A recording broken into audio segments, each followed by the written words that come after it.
Hello chess family, it's me National Master Jesse James and it's time for another installment of How to Play the London System. Alright, here we go. We're going to be talking about a very bad strategy for black whenever they play pawn to c4. Now this can be a good move, but for the majority of the time it's actually going to be bad for them. Why is it bad? Well, when you play the London system as white, you're typically trying to close the center and then attack on the king side, which is a standard rule. When they attack on the wing, you attack in the center, or vice versa. When you attack in the center, you attack on the wing, right? So it only makes sense that because we're trying to do kingside attack here as white, we want to keep the center closed to stop counterplay. Black is going to go ahead and try to open up on the queen side and try to open up in the center, stopping your attack from happening. So this pawn c4 is going to go ahead and close all your counterplay, not only on the wing, but also in the center. Let's go and take a look at this idea and see why black should not be playing this bad strategic move. And if you know this as white, well, you know you'll be in a very good position when this does happen. Here we go. d4, d5, knight f3, e6, bishop f4. Our beloved London system has started.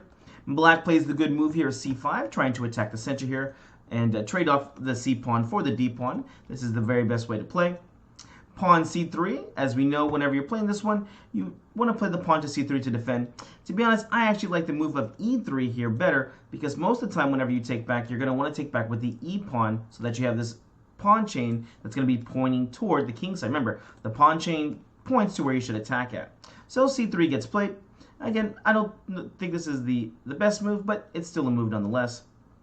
Knight c6, e3, knight to f6, knight to d2, bishop to e7. Again, I don't like this move just because we want to fight over this e5 square. So bishop d6, in my opinion, is definitely the best way to play to stop these attacks. And this is exactly what white wants. Later on, we're going to be seeing the knight get to e5, which is going to kill this bishop altogether.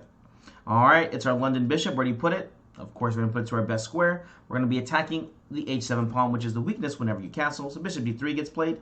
And here we see black make the fundamental mistake of playing pawn c4 with a tempo here. Now, whenever pawn c4 gets played, yes, this does get a tempo by attacking the bishop.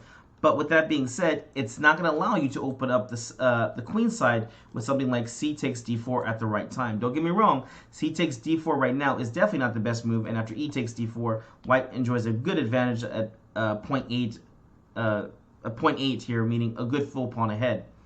And yeah, white's just much better in this scenario. So black really has to be temperamental and really think about when they should be playing this idea of c takes d4.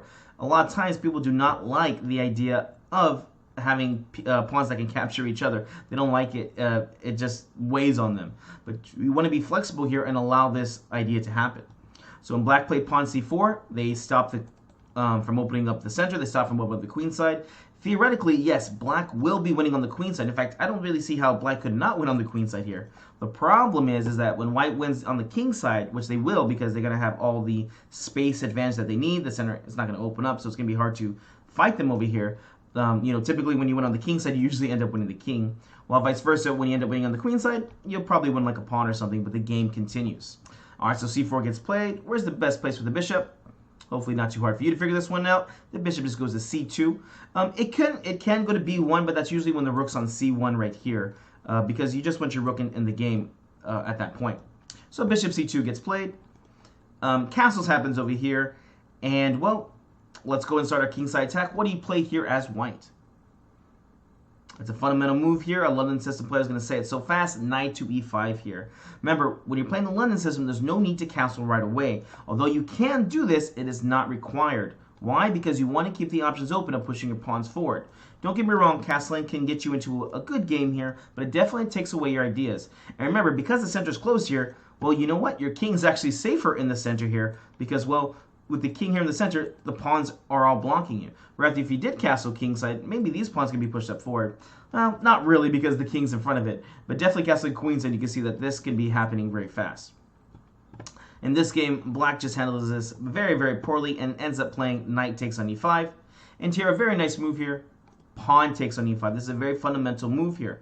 Why would you take with the pawn and not with the bishop? Well, again, there's nothing wrong with the bishop taking. The problem is that this knight is one of the main defenders for the weak h7 pawn. Remember, this is how we build up a lot of our attacks. So when we take with the bishop, well, we might be able to take the knight. But whenever you play pawn takes, the knight has to move immediately. And after the knight moves somewhere, well, now we see that h7 is very weak. Here in this game, we're going to be seeing, look, black got this extra c4 pawn movement, but he never really gets the counterplay that he really wants. Why? White was able to start the attack very fast. Mind you, this knight takes e5 is a very basic blunder for black, and I'll probably do a video on this one particularly. All right, let's start the kingside attack. Let's do it. Pawn to h4 gets played. A nice idea here, maybe h5, h6 ideas, and also the idea of the rook lift of rook h3 to g3. Of course, black is more than welcome to grab the pawn. Of course, they don't, and they try this nice idea of pawn to f5. This is probably one of their best bets in this position.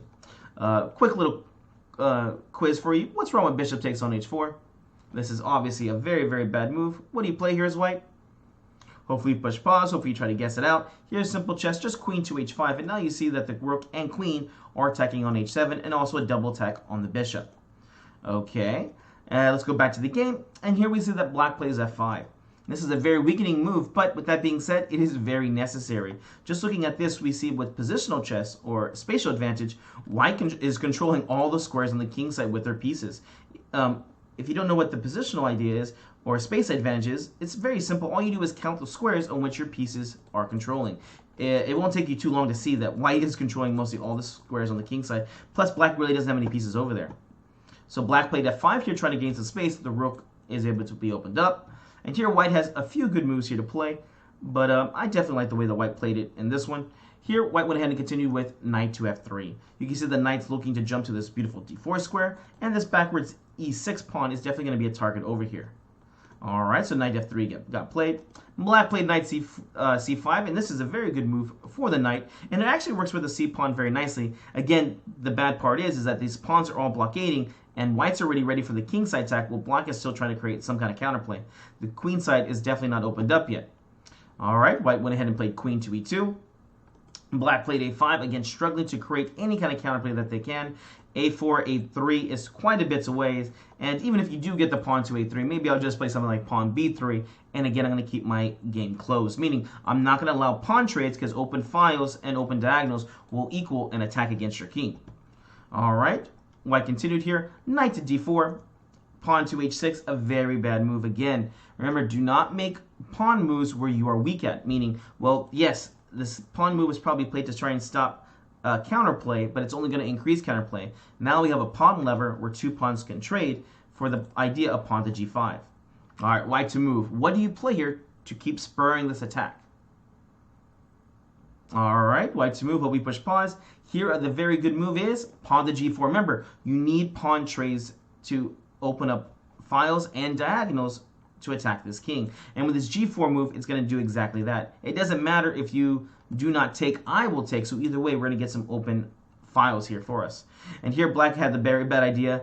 Well, you know, sometimes it is a good idea that whenever you're in a bad position, you might as well grab a pawn. Why? Well, if you're going to suffer, you might as well suffer with an extra pawn, because if you do make it to the end game, at least you will have that extra pawn to hopefully either get good drawing chances or maybe even win the chess game. But here, black went ahead and played bishop takes h4, and the game is pretty much over now. G takes on f5, E takes on f5, and now very nice, humbling move, castles queenside. Here, we're not too worried about the attack, because against your king, it's going to be a lot faster. We have the theoretical open G and H files, which is what you want to happen whenever you're playing opposite side castling. Whoop. Rook is going to come over here, rook is going to come over here, game over. Black played knight to e4. Bishop takes, pawn takes. This was really the only good piece that black had here. So trading off, it was not such a hard decision for white at all. And white continues with rook d to g1. Bishop to g5. This may seem like a little too much of why you'd want to play this. But I mean, well, queen h5 is being threatened here with ideas of taking on h6. And one of the ideas here is simply as simple as bishop takes h6. And, well, there really was just no good way against this. Here, computer's already saying you should just go ahead and sacrifice the rook. Black had a different idea and tried bishop to g5. And, well, let's just crush through here. Bishop takes on g5, h takes on g5. Queen to h5 here. You can see that this h file is just over here. Queen to e8. Are we going to trade queens? Of course not. Trading queens here would be a terrible idea. Queen takes on g5. Now threatening checkmate on g7. Rook here to f7. And now a nice little idea here, pawn to e6. Wait a second, can't we just take? Taking can happen. It didn't happen in this game. Instead, black went ahead and tried rook e7. Do you see what's wrong with bishop takes on e6 here? Hopefully you do. Here there's a double attack. White's move and win. What do you play? Here the simple move is queen to h6, threatening checkmate and also doing a double attack against the bishop on e6 here. In the game, black played rook e7, queen to h4, now threatening checkmate.